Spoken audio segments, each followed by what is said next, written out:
Hey everybody, this is Tim Worlow with the Countdown Realty team at Keller Williams in San Antonio. And today I'm going to talk to you about the home buying process. First, we're going to hit you with 6 tips on how to prepare for the home buying process. And then I'm going to walk you through step by step from finding the house, financing the house, and closing on it. Buying a house can be really intimidating, and a lot of people up front feel like there's a very cumbersome process and they don't know how to get from point A to point B. But this video is going to help you understand those steps. The first thing you want to do before you even start the process is understand your financial health. So take a look at your finances, understand how much money you have coming in and how much you have going out. What's left over should have enough for you to keep some savings in mind, as well as cover more than your mortgage is going to be.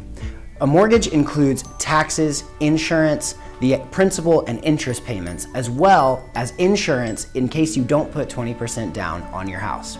All of these factors typically add up to be less than rent in our market, but you should be aware that there are other factors that you will have to pay for down the line.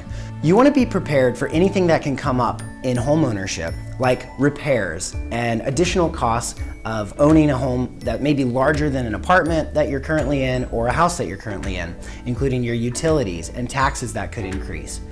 With that in mind, you definitely want to have between 6 and 12 months saved in a savings account that's easily accessible should any of those items come up. Step 2, before you start the home buying process, is going to be to review your spending and create a budget. If you can keep within that budget every single month consistently, you're probably ready to purchase a home, and you'll know that you'll be able to make that mortgage payment every single month. The next step is to consider your lifestyle. Think about the things that are important to you, what you love about your current house, your neighborhood, the area of town that you live in, and the things that you don't love so much and that you would change. Make a list of the pros and cons of where you are right now and think about what you would want in the next house. When you start thinking about your ideal living situation, you're going to come up with a lot of items that may or may not be accessible for your price point. So from your list of things that you want, you need to make a list of the top 5 things that you need in your next home, and then the top 5 things that you would just want that would be nice to have if you could find the house that has them. This is going to help you and your real estate agent narrow down the area of the house, the price, the neighborhood, the number of bedrooms, bathrooms, and everything else that goes into it. But for you to be prepared before you start that process is essential in finding you the house that you like quickly and efficiently. Okay, the next step that you need to do before you start making offers on a house is understand what you would qualify for your mortgage. We've already done a budget, so we know what you're going to be comfortable with each month. You're going to talk to a mortgage lender who's going to solidify that number for you each month and say this is the top of what you can afford for the amount of money you have to put down, for the amount of taxes and insurance that are going to be required. All of those things will give you an idea of your max price point and what you'd be comfortable with spending every single month. During the pre-approval process with the lender will take a look at your credit score, your income and expenses each month in terms of how much debt you have to the ratio of how much income you have. Each loan has a different amount in terms of what they're willing to accept the maximum debt to income ratio to be. Once you understand that and your max mortgage amount, we'll be able to narrow down the area for you, pick the right house, and then start making offers. The last step before you actually start looking at houses is going to be to contact a local expert, a real estate agent in your area with a good reputation. One of the best ways to find a good real estate agent is to contact your friends and family and ask for recommendations. Another way would be to look at local listings in your area and pick an agent who has a great amount of experience in that particular neighborhood. The more experience an agent has, the more likely they are to have a listing that might fit what you're looking for, and you could have a competitive advantage to get that home before it even goes on the market. Picking the right real estate agent is crucial in this process, so make sure you spend time evaluating the personality, the reviews, and the recommendations that fit what you're looking for. Okay, finally, you've knocked out all the things that you need to do before you start the buying process. Now, you're pre-qualified, you're ready to make offers, and you're working with a talented real estate agent who's going to bring you listings that fit what you're looking for. Go out and have some fun looking at houses in different neighborhoods that fit the criteria that you're looking for.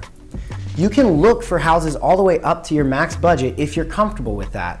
And be aware that you may not be able to get that house if you can't get the price down during negotiation.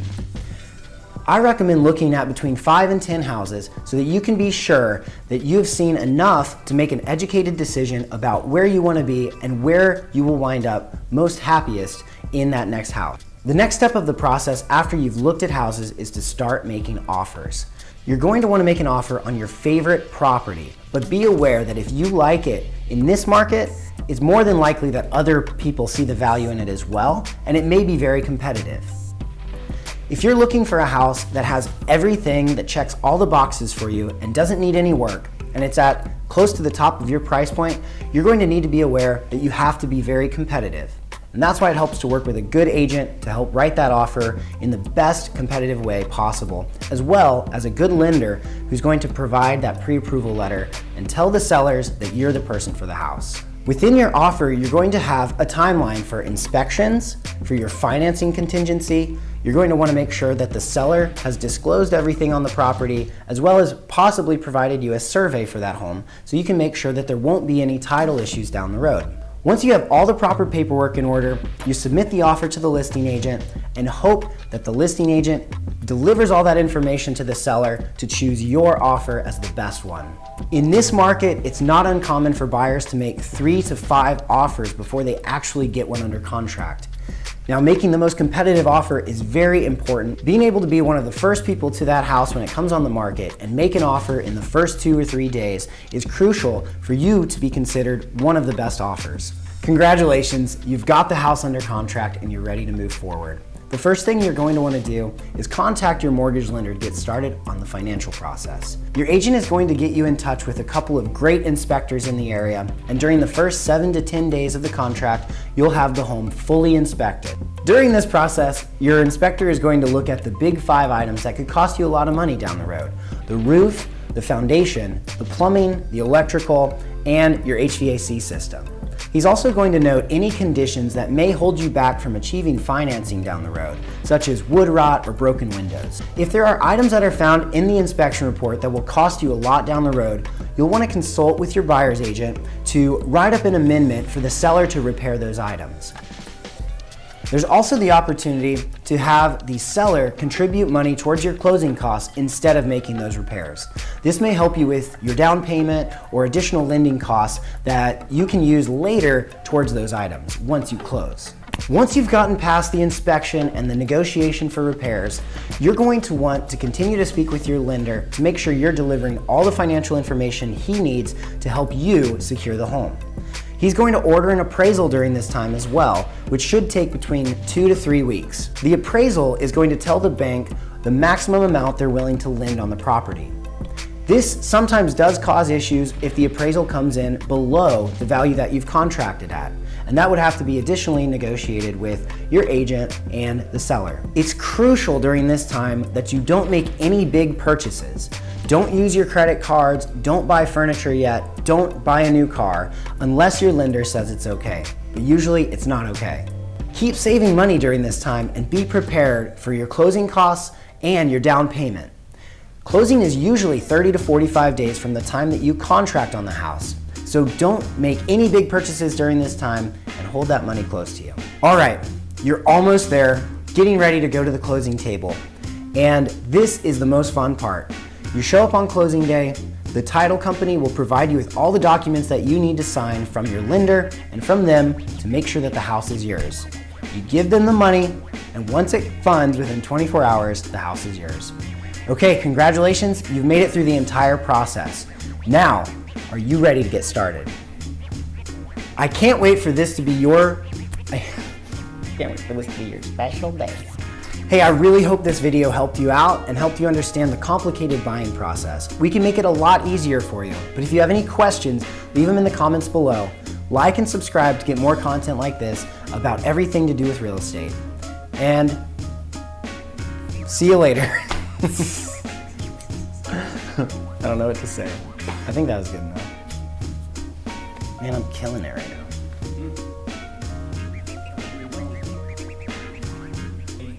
Yeah. Like you're trying to explain this to me. Yeah. And it'll kind of humanize it a little bit. Oh, am I being too inhuman? You're acting like an android. I mean, you're definitely keeping a good. I'm trying to bring the energy, you know. I mean, the truth It makes is, sense. you're not gonna get a house. It's just like it's gonna be real bad.